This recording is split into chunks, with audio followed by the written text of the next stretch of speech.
तो ये है हमारा lecture 224 and we were doing chapter 8 a shirt in the market in the civics NCERT of your text book. सो हम देख रहे थे एक्सप्लेनेशन इस चैप्टर के अंदर। चैप्टर चालू हुआ कि शर्ट कैसे बनती है मार्केट में, पर एक्चुअली शर्ट कैसे बनती है वो लंबा प्रोसेस हमें पढ़ने के अलावा हमें उससे जुड़े हुए लोगों की प्रॉब्लम्स भी देखनी थी। हमने सबसे पहले कॉटन फार्मर की जो स्वप्ना थी उसकी प्रॉब्लम देखी, उसके बाद हमने वीवर्स की प्रॉब्लम देखी। अब हम आगे देखेंगे weavers cooperative. So this is lecture 224 and this is page 96 from your civics NCERT text book, weavers cooperative. So weavers cooperative में क्या है? सो आपने देखा कि जो वीवर्स हैं उनको बहुत कम पे किया जाता है मर्चेंट द्वारा पुटिंग आउट सिस्टम है। पुटिंग आउट सिस्टम क्या है? वो सिस्टम जिसमें वीवर्स को कपड़ा दिया जाता है एंड फिर वीवर्स उससे सामान बना के देते हैं सामने। So we have seen that weavers are paid very little by the merchant under the putting out system. So putting out system में weavers को बहुत कम पे किया जाता है। So weavers cooperatives क्या हैं? So weavers cooperatives are one way to reduce the dependence on the merchant and to earn a higher income for weavers. तो weavers cooperatives क्या हैं? वो एक तरीका है जिसमें जो मर्चेंट पे डिपेंडेंस है वीवर्स का। आपने देखा कि कपड़ा भी मर्चेंट से लेना पड़ता है, बेचना भी उसी को पड़ता है। तो reduce the dependence on merchants and to earn a higher income for the weaver. So ज्यादा से ज्यादा इनकम वीवर कमा पाए। सो वीवर कोऑपरेटिव ये हैं। सो एग्जैक्टली वीवर कोऑपरेटिव क्या है? So weavers cooperatives are one way to reduce dependence on merchants and to earn a higher income for the weavers. Weavers अगर ज्यादा इनकम कमाना चाहते हैं सो वीवर्स कोऑपरेटिव्स हमें एनरोल करने पड़ते हैं। So in a cooperative, people with common interest come together and work for their mutual benefit. Cooperatives में क्या होता है? जैसे कोऑपरेटिव में जो लोगों का कॉमन इंटरेस्ट होता है, जैसे अगर मैं वीवर हूं तो मैं ऑब्वियसली मैं वीव करना जानती हूँ। सो मेरे जैसे और भी औरतें आएंगी जिनको वीविंग आती है। सो हम सब इकट्ठे होंगी और हम ऐसे काम ऐसे करेंगे कि हम सबका फायदा हो। So in a cooperative people with common interest come together and work for their mutual benefit. So एक वीवर्स कोऑपरेटिव में क्या होता है? एक वीवर्स कोऑपरेटिव में in a weavers cooperative the weavers form a group and take up certain activities collectively.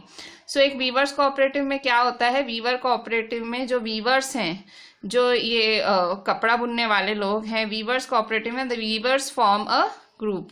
ये लोग group बनाते हैं and take up certain activities collectively. So ये लोग क्या करते हैं वीवर्स कोऑपरेटिव्स में? वीवर कोऑपरेटिव्स में जो वीवर्स हैं वो ग्रुप बनाते हैं और वो कुछ एक्टिविटीज करते हैं इकट्ठे होके। So in a weavers cooperative the weavers form a group and take up certain activities collectively. They procure yarn from the yarn dealer and distribute among the weavers. तो वो क्या करते हैं? वो यार्न लाते हैं यार्न डीलर से, मतलब धागा लाते हैं, धागे वाले से धागा लाते हैं और उसको डिस्ट्रीब्यूट कर देते हैं वीवर्स के, मतलब वीवर्स को डिस्ट्रीब्यूट कर देते हैं, उसे वीवर्स के बीच में बांट देते हैं। फिर क्या होता है? The cooperative also does the marketing. Marketing का काम भी कोऑपरेटिव्स ही करते हैं। कोऑपरेटिव बेसिकली संस्था, मतलब बेसिकली एक बहुत सारे लोगों का group. So the cooperative also does the marketing. So the role of merchant is reduce the weavers get a fair price on the cloth. So खुद ही मार्केटिंग भी खुद ही करते हैं भाई, लोगों को बताते हैं भाई हम कपड़ा बनाते हैं, बेचते हैं। सो इसमें जो मर्चेंट का रोल है, जो मर्चेंट का काम है वो एकदम कम हो जाता है और वीवर्स को एक अच्छा खासा प्राइस मिल जाता है उनके क्लॉथ के ऊपर, उनके कपड़े के ऊपर। सो वीवर्स कोऑपरेटिव बेसिकली क्या है? सो वीवर्स फिर से आप समझो, कोऑपरेटिव चीज एक बहुत ही इंपॉर्टेंट चीज है। ये कोऑपरेटिव वर्ड आज से चालू हो रहा है, आपको 10th स्टैंडर्ड तक देखने मिलेगा। You can take my guarantee for it. So ये कोऑपरेटिव शब्द देखने मिलेगा। सो वीवर्स कोऑपरेटिव क्या है? सो आपने देखा कि जो वीवर्स हैं उनको बहुत कम पे किया जाता है मर्चेंट द्वारा। पुटिंग आउट सिस्टम, कौन सा system? Putting out. Putting out मतलब कपड़ा मेरे से खरीदो और मुझे ही बेचो। सो वीवर्स कोऑपरेटिव्स एक तरीका है जिसमें मर्चेंट का जो मर्चेंट पे डिपेंडेंस है, मतलब वो मर्चेंट जो बीच का व्यापारी है जिससे वीवर पैसे, जिसको वीवर कपड़ा बेच रहा है, कपड़ा ले रहा है, सो वो कम हो जाएगा और जो वीवर्स हैं ज्यादा से ज्यादा कमाई कर पाएंगे। कोऑपरेटिव में लोगों का कॉमन इंटरेस्ट होता है वो साथ में आते हैं। जो लोग भाई जैसे टीचिंग वाले हैं तो सब टीचिंग वाले इकट्ठे हो जाएंगे, सो वैसे ही वीविंग वाले सब वीविंग वाले इकट्ठे होंगे और वो अपने फायदे के लिए काम करेंगे। यहाँ फायदा किसको हो रहा है, अब तक मर्चेंट को हो रहा है। सो वीवर्स कोऑपरेटिव्स में वीवर ग्रुप बनाते हैं, यहाँ ध्यान दो ग्रुप बनाते हैं। सो ग्रुप बना के वो बहुत सारे काम साथ में करते हैं, मतलब साथ में करते हैं। साथ में काम करो तो काम जल्दी भी होता है और ज्यादा भी होता है। फिर वो क्या करते हैं, यान लेके आते हैं यान डीलर के पास से। यान मतलब धागा, धागा लेने के लिए वो खुद, क्योंकि इतना बड़ा ग्रुप है तो एक दो जने यान डीलर के पास जाते हैं और धागा उठवा के लाते हैं। और बहुत सारी चीज लेंगे तो ऑब्वियसली सस्ती पड़ेगी। फिर आके यहाँ आपस में बेचते हैं, बांटते हैं, मतलब distribute among the weavers. The cooperative also does the marketing, marketing भी कोऑपरेटिव ही करती हैं। So the role of the merchant is reduced. So जो मर्चेंट का रोल है, व्यापारी का रोल है, वो कम हो जाता है और वीवर्स को एक अच्छा खासा प्राइस मिलता है क्लॉथ पे, ठीक है। So at times the government helps the cooperatives by buying cloth from them at reasonable price. और इन कोऑपरेटिव्स को मदद कभी कभी सरकार भी करती है। सरकार कैसे इनकी मदद करती है, तो सरकार कभी इनसे कपड़ा खरीद लेती है और सरकार उनको भाव सही देती है। मतलब मर्चेंट तो एकदम बहुत कम भाव देते हैं, सो इनका फायदा ही उठाते हैं, शोषण करते हैं। पर कभी कभार जो गवर्नमेंट होती है इन कोऑपरेटिव्स की मदद करती है, इनसे क्लॉथ लेती है एट रीजनेबल प्राइस। जैसे कि example, Tamil Nadu government runs a free school uniform programme in the state. जैसे तमिलनाडु की सरकार है वो अपने स्कूलों में, सरकारी स्कूलों में यूनिफॉर्म फ्री में देती है। तो ऑब्वियसली यूनिफॉर्म फ्री में देने के लिए उनको कपड़ा चाहिए। कपड़ा कहाँ से लाती है, वो इन्हीं कोऑपरेटिव से खरीदती है, ठीक है। सो वो कहीं मंडी में या ऐसे नहीं जाते, इन कोऑपरेटिव से कपड़ा खरीदते हैं, ठीक है। So the Tamil Nadu government runs a free school uniform programme in the state. The government procured the cloth for this from the powerloom weavers cooperative। तो कपड़ा कहाँ से लाती है तमिलनाडु सरकार, इन्हीं वीवर कोऑपरेटिव से लाती है। Similarly government buy cloth from the handloom weaver cooperatives, sell it through stores known as Co-optex. और सरकार कपड़ा खरीद के ऐसे यूनिफॉर्म्स के लिए भी देती है और खुद भी बेचती है, सरकार कपड़ा खरीदती है। So the government buys cloth from the handloom weavers cooperatives and sells it through stores known as Co-optex. Co-optex करके कोई स्टोर्स हैं, वहां पे उनके थ्रू कपड़ा बेचती है इन वीवर्स से लिया हुआ। सो आपने ये कोऑप्टेक्स स्टोर्स आपके टाउन में कभी नाम सुना होगा, कोऑप्टेक्स। सो इन स्टोर्स के थ्रू कपड़ा बेचती है सरकार, ठीक है। सो वीवर्स कोऑपरेटिव बेसिकली जो शोषण होता है, जो एक्सप्लॉयटेशन होता है वीवर्स का, उसका सॉल्यूशन है वीवर्स कोऑपरेटिव। कोऑपरेटिव मतलब ग्रुप, ग्रुप बना के काम करो, अपने लिए काम करो, खुद मार्केटिंग करो, खुद खरीदो, खुद बेचो, सब खुद करो। सो इसमें मर्चेंट का जो फायदा है वो कम, क्योंकि मर्चेंट पे तो अब आपको डिपेंडेंट रहना ही नहीं है। अब देखो, जैसे आप कपड़ा उससे लेने गए तो वो आपको कम, मतलब ऐसा होता है ना भाव में, ऑब्वियसली अपना, हर कोई अपना फायदा देखेगा ना। सो जब आप सब खुद करोगे तो आपको आपको किसी को फायदा देना पड़े, ठीक है। So this was a really very important and a very interesting topic of viewers cooperative on page number 96। So now 97 पे आते हैं। 97 में आप यहाँ देख सकते हो, यहाँ पे बहुत सारी औरतें बैठी हुई हैं एक फैक्ट्री के अंदर। यू कैन सी बहुत औरतें हैं, लड़कियां हैं, और ये क्या कर रही हैं, women's workers sewing buttons in a garment factory. ये सारी औरतें बैठी हुई हैं एक गारमेंट फैक्ट्री में, एक कपड़े की फैक्ट्री में बैठी हुई, कपड़े फैक्ट्री में बैठी हुई हैं, और एक एक शर्ट में ये लोग बटन लगा रही हैं, ठीक है। बटन लगाने के लिए ये सारी औरतें बैठी हुई हैं। So the garment exporting factory near Delhi. ये कहाँ है फैक्ट्री, ये दिल्ली में है। क्या है, garment exporting factory near Delhi. So Erode merchant supplies the cotton cloth produce by to a garment exporting factory near Delhi. अब आपने देखा कि एरोड से कपड़ा खरीदा जाता है। एरोड में एक बहुत बड़ा मार्केट है, आपने पिछले लेक्चर में देखा था, एरोड में बहुत बड़ा मार्केट है। तो वहां का जो व्यापारी है, मर्चेंट है, वो क्लॉथ कहाँ बेचता है, वहां की मंडी से क्लॉथ खरीद के कहाँ बेचता है, दिल्ली के नजदीक आई एक गारमेंट एक्सपोर्टिंग फैक्ट्री में। मतलब आप देखो कहाँ से चालू हुआ किस्सा, कॉटन, देखो कॉटन से धागे बने, धागे वीवर्स के पास पहुंचे, अब वीवर से मर्चेंट, अब मर्चेंट से कहाँ पहुंच रहे हैं, ये कपड़ा कहाँ पहुंच रहा है। So the Erode merchant supplies the cotton cloth produce by the weavers to a garment exporting factory near Delhi. So ये जो एरोड मर्चेंट है वो सप्लाई करता है कॉटन क्लॉथ सप्लाई करता है वीवर्स द्वारा बनाया गया एक गारमेंट एक्सपोर्टिंग फैक्ट्री जो कि दिल्ली के नजदीक है। The garment exporting factory will use the cloth to make shirts. So ये जो गारमेंट एक्सपोर्टिंग फैक्ट्री है, ये फैक्ट्री कपड़ा यूज करेगी शर्ट बनाने के लिए, ठीक है। सो एरोड मर्चेंट ने क्लोथ्स, कॉटन क्लॉथ सप्लाई किया, वीवर्स द्वारा बनाया गया एक गारमेंट एक्सपोर्ट फैक्ट्री दिल्ली के नज़दीक, और यही गारमेंट एक्सपोर्टिंग फैक्ट्री ये क्लॉथ यूज करेगी शर्ट बनाने के लिए। The shirts will be exported to foreign buyers. तो ये जो शर्ट है फिर कहाँ बेची जाएगी? फॉरेन में बेची जाएगी। एक्सपोर्ट मतलब बाहर भेजी जाएगी, इम्पोर्ट मतलब लाना, एक्सपोर्ट मतलब बाहर देना। सो अब ये शर्ट्स दिल्ली से बन के कहाँ जाएंगी? Shirts will exported to foreign buyers, foreign में पहुंचेंगी ये shirts. Among the foreign buyers are business persons from US and Europe who run a chains of store. Foreign से कौन ये कपड़ा खरीद के जाते हैं? दिल्ली से बना हुआ शर्ट्स कौन खरीद के जाते हैं? सो बड़े बड़े व्यापारी होते हैं जो कि यूएस और यूरोप के होते हैं, जो वहाँ पे बहुत सारी स्टोर्स चलाते हैं, चेन ऑफ स्टोर्स। मतलब आपने सुना होगा जैसे डी मार्ट है, तो डी मार्ट पूरे इंडिया में जगह जगह चप्पे चप्पे, तो वैसे यूएस और यूरोप में भी कुछ मॉल्स के मालिक होते हैं। सो उनको तो आप देखोगे कि इनके हर जगह एक जैसा प्रोडक्ट देखने मिलता है। आप किसी भी स्टोर में जाओ तो वो किसी भी स्टोर में आप किसी भी जगह पे जाओ, आपको कपड़ा सेम देखने मिलेगा, क्योंकि वो इकट्ठा बल्क में मंगाते हैं। सो ये यूएस और यूरोप के जो बड़े बड़े बिजनेस पर्सन होते हैं, सो वो इंडिया से बल्क में ये शर्ट्स खरीदते हैं और वो अपना वहाँ यूएस और यूरोप में जाके ये सब बेचते हैं। These large stores do business strictly on their own terms। अब ये जो बड़े बड़े स्टोर्स हैं ये काम अपने तरीके से ही करते हैं और इनके अपने कायदे कानून होते हैं। They demand the lowest prices from the supplier. वो कम से कम दाम बोलते हैं, कम से कम दाम में हमें बेचो, मतलब दे डिमांड द लोएस्ट प्राइस, क्योंकि इतना ज़्यादा बल्क में लेते हैं कि वो कम से कम दाम बोलते हैं कि हम तुमको कम ही दाम देंगे इसका। In addition, they set the high standard for quality of production and timely delivery। और साथ में ये लोग फिर कहते हैं कि आपको क्वालिटी भी अच्छी देनी है, ठीक है, कम भाव में हमको दो ये शर्ट, क्वालिटी भी अच्छी चाहिए हमें, और हमें टाइम पे भी डिलीवरी दो, हम जैसे तुमसे माल मांग रहे हैं उतने टाइम पे दो। एनी डिफेक्ट्स और delay in delivery is dealt with strictly. अगर कोई आपका कपड़ा कोई खराब आ रहा है या आप देरी से डिलीवरी कर रहे हो तो आप पे स्ट्रिक्ट एक्शंस भी लेते हैं ये business persons.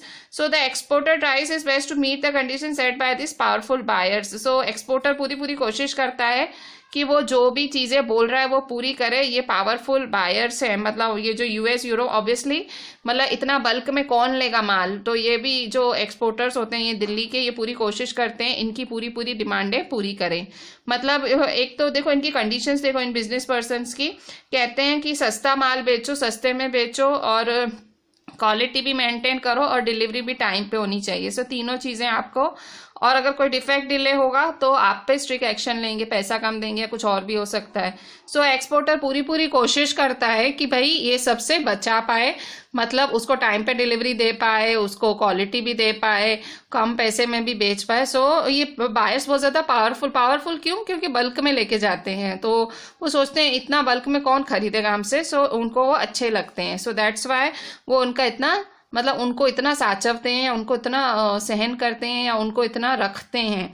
So, faced with such pressures from the buyers, the garment exporting factories in turn to try to cut cost। अब यहाँ देखो कि ये जो बायर्स है, खरीदार आते हैं, ये जो यूरोप अमेरिका के बिजनेस पर्सन आते हैं बड़े बड़े, सो वो पूरे मैन्युफैक्चरर्स सब फैक्ट्री वालों के पास घूमते हैं और कम से कम दाम लेते हैं कि तू कम में देगा, तू इतने में देगा, तू इतने में देगा, तो सबसे कम दाम में जो बेचने को तैयार होता है वो उससे जाके लेते हैं।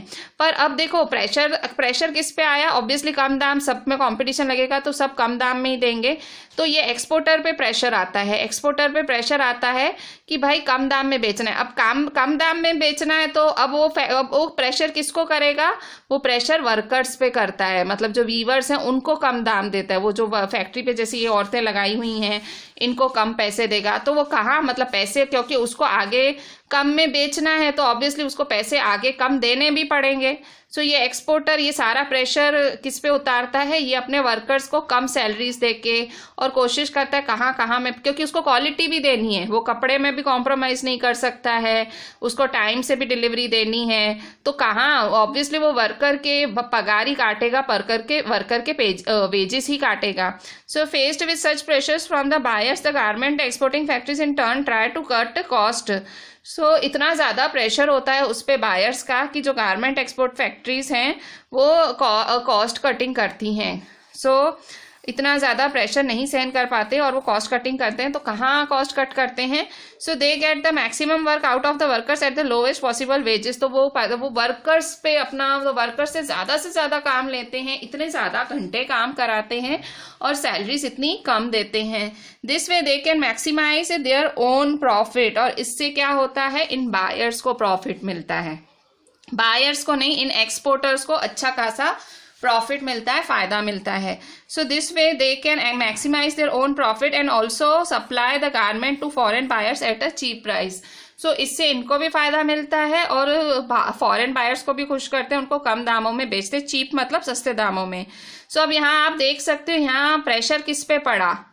देखो बायर्स ने, जो अमेरिका और यूरोप के बायर्स हैं, उन्होंने प्रेशर डाला दिल्ली के एक्सपोर्टर पे जो बेचता है कपड़ा। एक्सपोर्टर ने किस पे प्रेशर डाला? एक्सपोर्टर ने वर्कर पे प्रेशर डाला कि भाई तू क्वालिटी मेंटेन, भाई क्वालिटी भी चाहिए, टाइम से भी दे। तो उसने सैलरी भी कम दे रहा है, काम भी ज्यादा ले रहा है। तो आप देखोगे इस पूरी चेन में जो शोषित है, जो एक्सप्लॉइटेड लोग हैं, वो है वर्कर्स। वर्कर्स एक्सप्लॉइट हो रहे हैं क्योंकि सामने वाला को कम दाम में चाहिए, इसको भी कम दाम में, उसको कम दाम में काम लेना है। तो कम दाम तो किसकी झोली में आया? फाइनली वर्कर्स या वीवर्स। ये जो सारे गारमेंट फैक्ट्री के वर्कर्स हैं, वीवर्स हैं, इनको कम कम दामों में काम करके देना पड़ता है। So this was page 97। सो यहाँ देखो, यहाँ है एक Impex garment factory. Impex garment factory है 70 वर्कर्स। सो यहाँ एक एग्जाम्पल दिया गया है पेज 98 पे। इम्पैक्स गारमेंट फैक्ट्री, कपड़े की फैक्ट्री है जिसका नाम है इम्पैक्स। तो इम्पैक्स गारमेंट फैक्ट्री है जिसमें 70 वर्कर्स हैं। Most of them are woman. इसमें से बहुत सारी औरतें हैं। इन 70 वर्कर्स में से बहुत सारी औरतें काम करती हैं और ये जो बहुत सारे वर्कर्स हैं वो टेम्पररी बेसिस पे एम्प्लॉयड होते हैं, मतलब इनको कभी भी नौकरी से निकाल दिया जा सकता है। इसका मतलब क्या हुआ? जब भी एम्प्लॉयर को लगेगा कि वर्कर नहीं चाहिए, वो वर्कर को बोल देगा भाई तू काम छोड़ दे। ये आपको एक एग्जाम्पल बता रहे हैं एक फैक्ट्री का।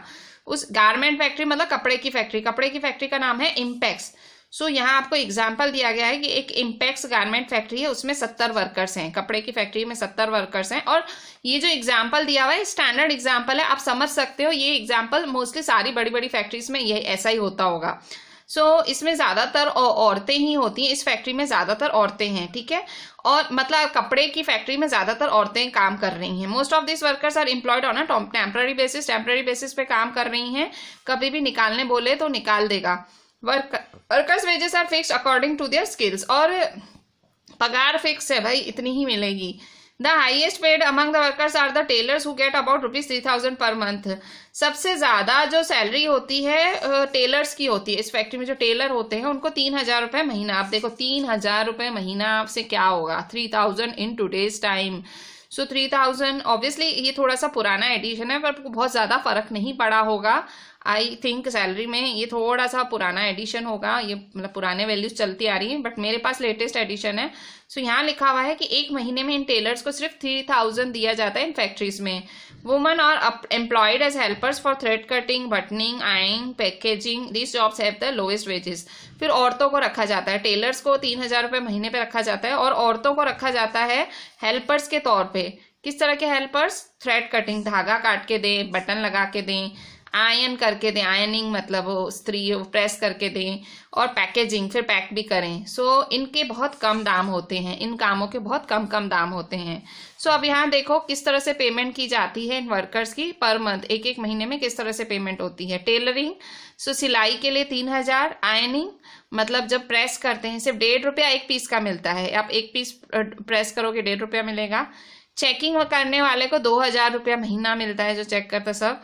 थ्रेड कटिंग और बटनिंग, थ्रेड काटना, बटन लगाना 1,500 रुपये महीना।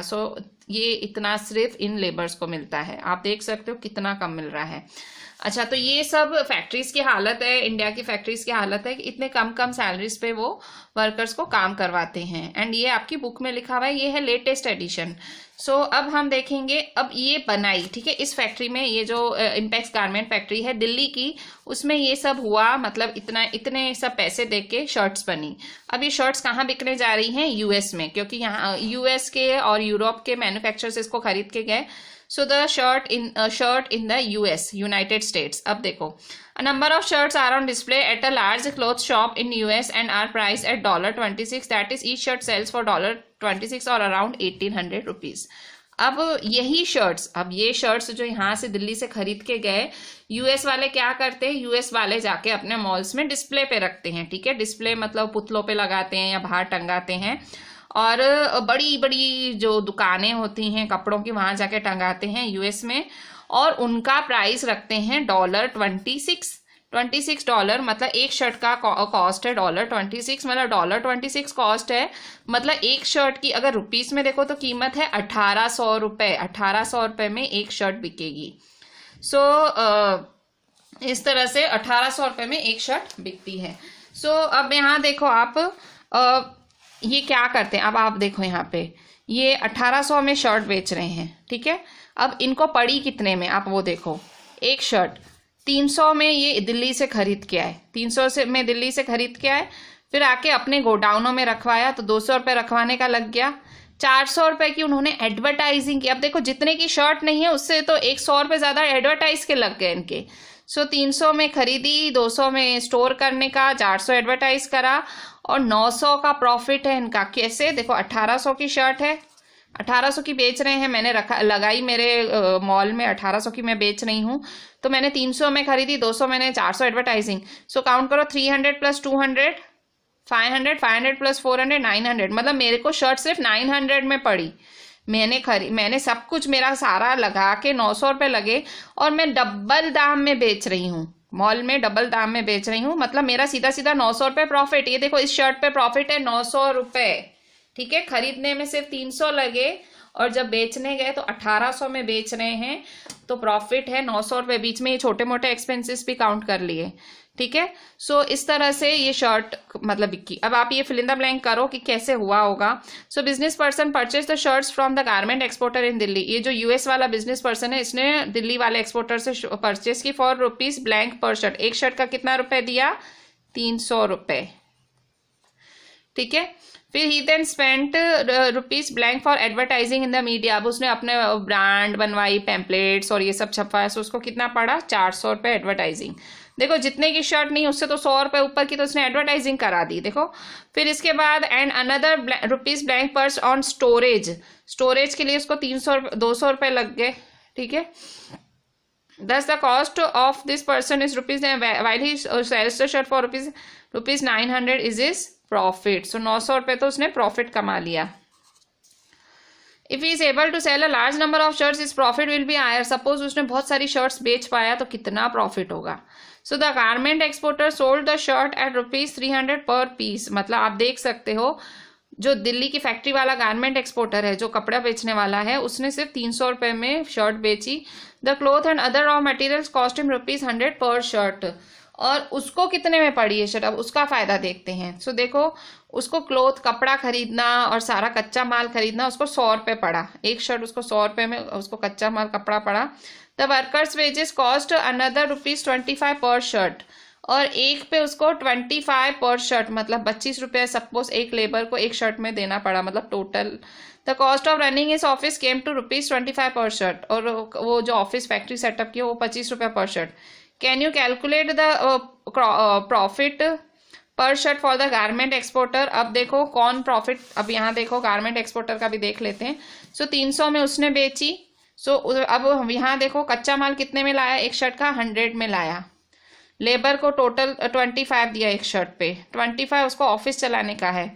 सो टोटल कितना हुआ, 015. मतलब 150 रुपये में उसको शर्ट पड़ी. किसको, 150 में उसको शर्ट पड़ी, और उसने बेची कितने में, 300. तो प्रॉफिट कितना हुआ, गारमेंट एक्सपोर्टर का प्रॉफिट 150 रुपये प्रॉफिट हुआ. एक शर्ट पे उसने 150 रुपया कमाया. और आप यहाँ देख सकते हो, ये जो खरीदार हैं, ये जो बड़े बड़े मॉल्स वाले हैं, वो तो 900 रुपये एक पे कमा रहे हैं, और यहाँ पे इसने 150 रुपये.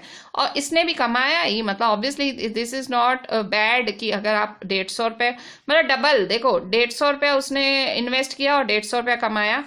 यहाँ इसने 900 रुपया इन्वेस्ट किया, 900 कमाया. मतलब ये जितना इन्वेस्ट करते हैं उतनी उनकी कमाई निकल आती है शर्ट वाले. ठीक है, गारमेंट एक्सपोर्टर्स और ये बायर्स. अब who are the gainers in the market. अब इन सब में फायदा किसका? ऑब्वियसली एक्सपोर्टर्स का, ऑब्वियसली बायर्स का.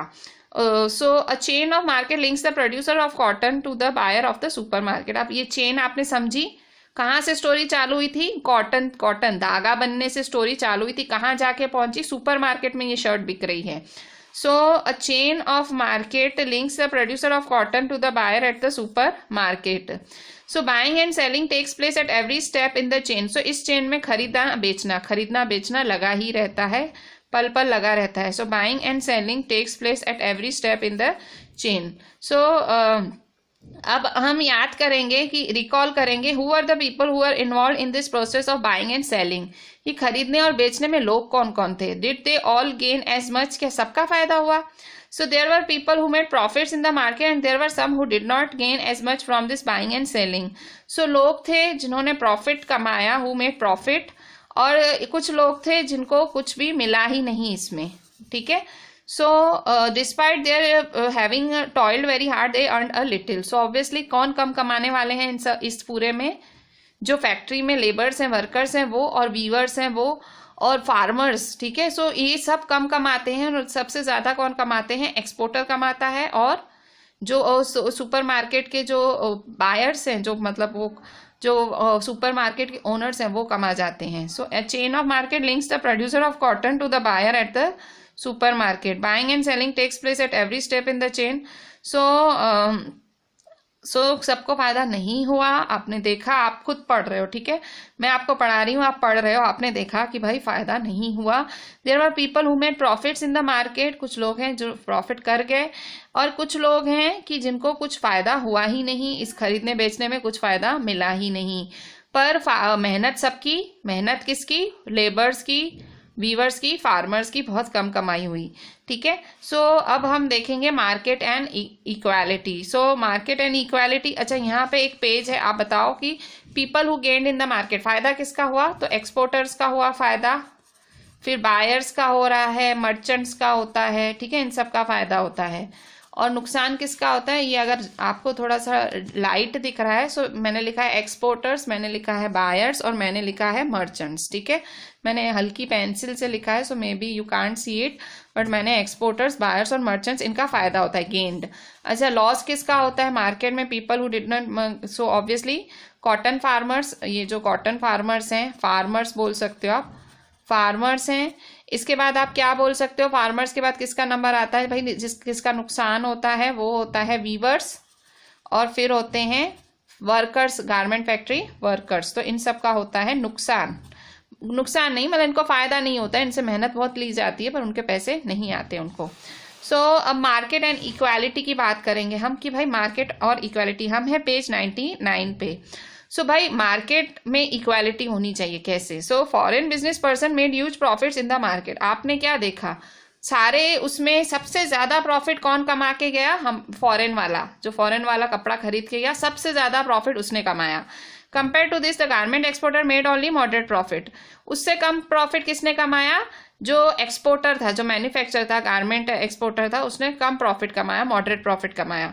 On the other hand, the earnings of the workers at the garment export factory are barely enough to cover their day-to-day needs. आपने उनकी सैलरीज देखी है और आप अभी इतने बड़े हो गए हो कि आपको पता लगे ये कम है. आप देख सकते हो, अगर मैं 3000 मंथली अगर एक टेलर को दे रही हूँ, तो वो घर कैसे चलाता होगा? 100 रुपये दिन में घर चला रहा है. 1.5 रुपया एक पीस का आयन वाले को, चेकिंग करने वाले को 2000. सो यहाँ देखो उनका घर भी कैसे चलता होगा. And this is the fresh book, fresh NCERT text book. So आप देख सकते हो उनको कितना कम मिलता है. इतना कम मिलता है कि उनके घर की ज़रूरतें भी कैसे पूरी होती होंगी. Just think about it. So similarly, we saw the small cotton farmer and weaver at Erode but put in long hours of hard work. आपने देखा कि जो वो स्वप्ना फार्मर थी, वो आपने उसकी स्टोरी देखी. वो 4 महीने उसने कॉटन उगाने में लगाई, 4 महीने काटने में उसकी इतनी मेहनत लगी. बेचने गई, उसको कुछ नहीं मिला. सो आपने देखा कि small cotton farmer and the weaver at Erode. Erode जो जगह थी, वहाँ पे जो वीवर्स थे वो भी बहुत लंबे, आपने पढ़ा कि 12-12 घंटे उनको वीविंग करनी पड़ती है. आपने पढ़ा ना? आपको याद ना हो तो please go through the previous lecture, जो मैंने पिछला लेक्चर भेजा था. Just go through it. So मतलब उनको फेयर प्राइस मिला, मतलब लॉन्ग वर्किंग आवर्स हैं हार्ड वर्क के, but they did not get a fair price in the market for what they produce, पर उनको पैसे ही नहीं मिले मार्केट से, ना वो फार्मर को, सपना को मिले, ना उस वीवर को, उन वीवर्स को पैसे मिले, जो उनकी मेहनत थी वो भी नहीं मिली। ठीक है, सो सबसे ज़्यादा प्रॉफिट कमाने वाला कौन है? So the foreign business persons made huge profit, सबसे ज़्यादा प्रॉफिट इनका है। इसके बाद the garment exporter made moderate profit, obviously come profit, पर बहुत कम तो नहीं भाई, इसकी मेहनत तो वसूल हुई। और दूसरा है on the other hand the earnings of the worker at the garment export factory are barely enough to cover their day to day needs. अब ये जो वर्कर्स हैं, ये जो इस फैक्ट्री में आपने उन वर्कर्स का जो आपने कॉस्ट देखा, वो सिर्फ इतना है कि खाली उनकी रोज की ज़रूरतें ही पूरी हो पाए, उतना ही था। Similarly, we saw the small cotton farmer and the weaver at Erode put in long hours of hard work. So ये जो छोटे छोटे कॉटन फार्मर्स हैं, we saw the small cotton farmers and the weaver at Erode. So ये छोटे छोटे cotton farmers हैं, ये वीवर्स हैं, वो लंबे लंबे समय, लंबे घंटे काम करते हैं, but they did not get a fair price in the market for what they produce, पर उनको अभी भी फेयर प्राइस नहीं मिल रहा है मार्केट से जो वो प्रोड्यूस कर रहे हैं। द मर्चेंट्स और traders are somewhere in between, वो भी फायदा ही ले रहे हैं, मर्चेंट्स जो व्यापारी होते हैं बीच वाले, सो वो भी फायदा ही उठा रहे हैं।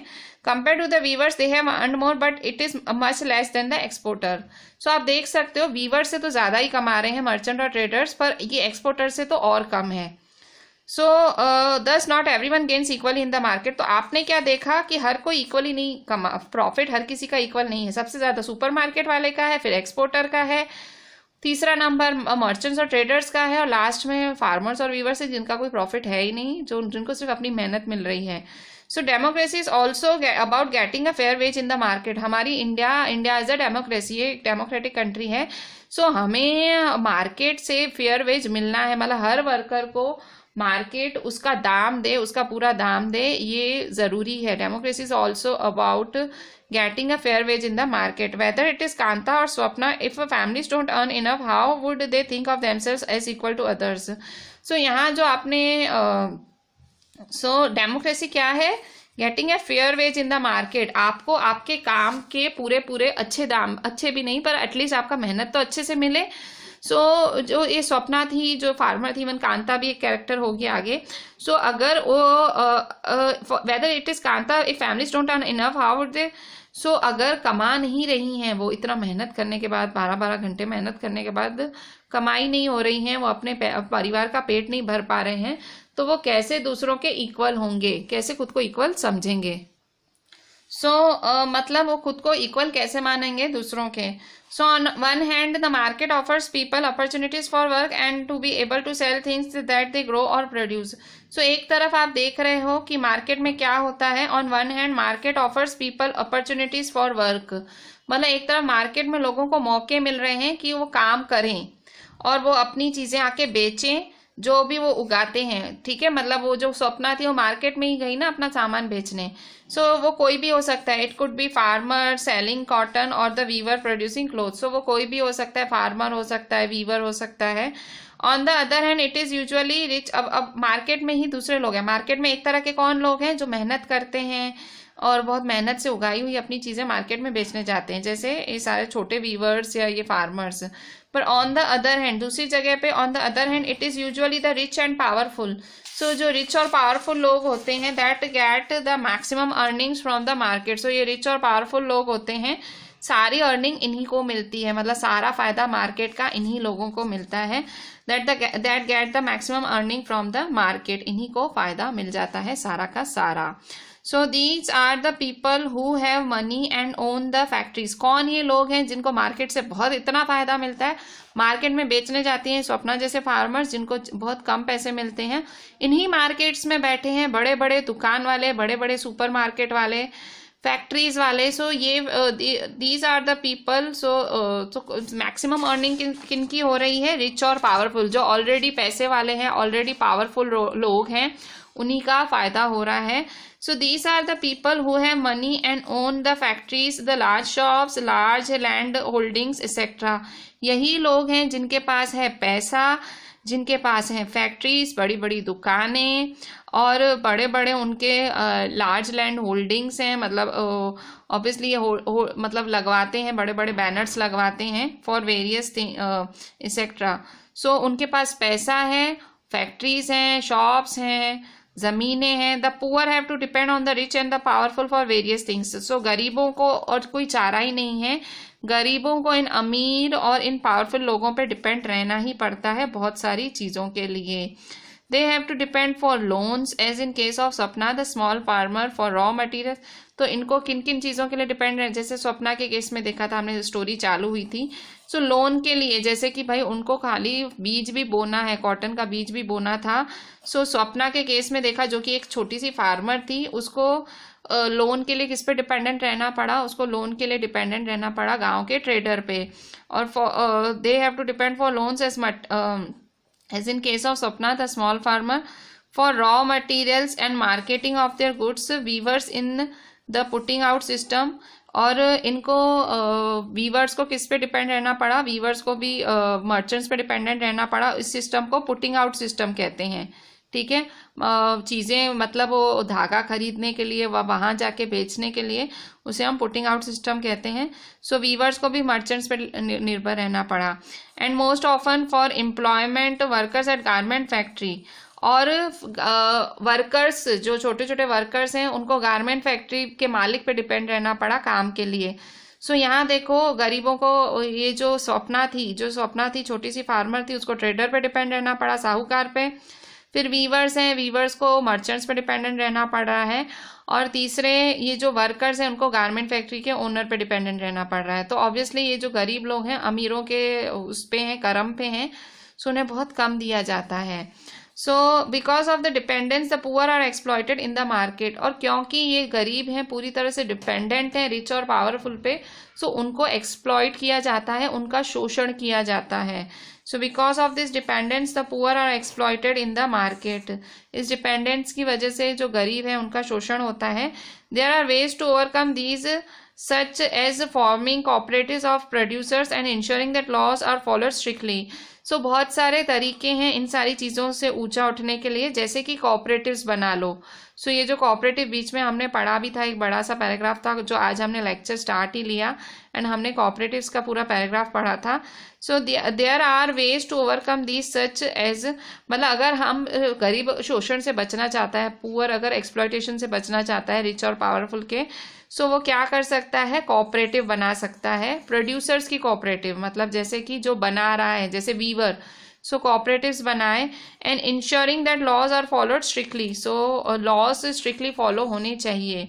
सो किस तरह से तरीका है गरीबों को बचने का, फिर से there are ways to overcome this such as forming cooperative of producers. Producers के कोऑपरेटिव बने, जो प्रोड्यूस करते हैं चीज़ें, उनके कोऑपरेटिव्स बने और लॉज स्ट्रिक्टली फॉलो हों। In the last chapter, we will read about how one of such fish workers cooperatives was started on the Tawa River। सो जैसे यहाँ कोऑपरेटिव की बात हो रही है कि जो प्रोड्यूसर्स हैं वो खुद का कोऑपरेटिव खुद सेटअप करें। सो अभी जो इसके बाद वाला चैप्टर है, this is the which will be the last chapter of this civics NCERT text book of your CBSE standard 7। सो उसमें आप देखोगे कि किस तरह से फिश वर्कर्स ने, ऑब्वियसली ये भी एक बिजनेस है, सो फिश वर्कर्स कोऑपरेटिव ने कैसे, मतलब फिश वर्कर्स ने कैसे कोऑपरेटिव बनाया, कहाँ पे, तावा रिवर पे, ठीक है। सो इस तरह से मतलब ये हम लास्ट लेक्चर में पढ़ेंगे कोऑपरेटिव्स का फायदा। सो यहाँ पे देखो एक पिक्चर बनी हुई है, this is the picture here. So ये पिक्चर आप देख सकते हो, रेडीमेड क्लोथ्स हैं ये सारे, आप देख सकते हो रेडीमेड क्लोथ्स टंगे हुए हैं। सो रेडीमेड क्लोथ्स हैं that you buy require the work of so many different person. So यहाँ पे बहुत सारे, जब यहाँ टंगा है आके, तो आपने ये चैप्टर पढ़ा कि शुरुआत कैसे हुई है, फार्मर से। फार्मर ने धागे के लिए बीज बोया था, धागा मिला, बिका, फिर कपड़ा बना, फिर कपड़े से सिलाया गया, फिर बहुत सारे, मतलब इतने सारे लोगों ने मेहनत की तो जाके ये कपड़े यहाँ हैं, ठीक है।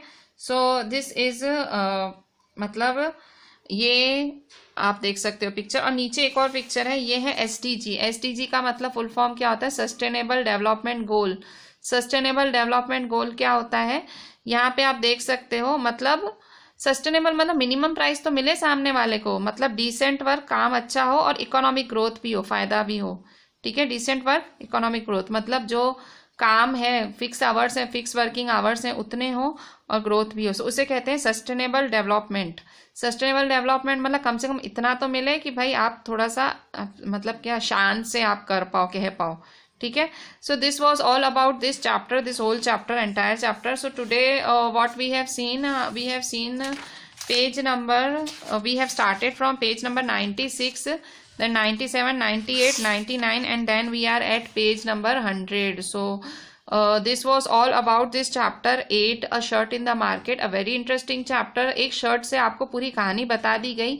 इस शर्ट से आपने फार्मर की कहानी सुनी, आपने वीवर की कहानी सुनी, एंड देन आपने इसमें मैन्युफैक्चरर मतलब एक्सपोर्टर की कहानी देखी, मर्चेंट्स, बीच में ट्रेडर्स आए, एंड देन जो बड़े बड़े सुपरमार्केट वाले जो वो एक्सपोर्टर्स हैं जो ले जाते हैं, ये सब कुछ आपने उनका देखा। So a shirt in the market was actually a story of भाई कपड़े व्यापारियों की स्टोरी थी। You can understand it.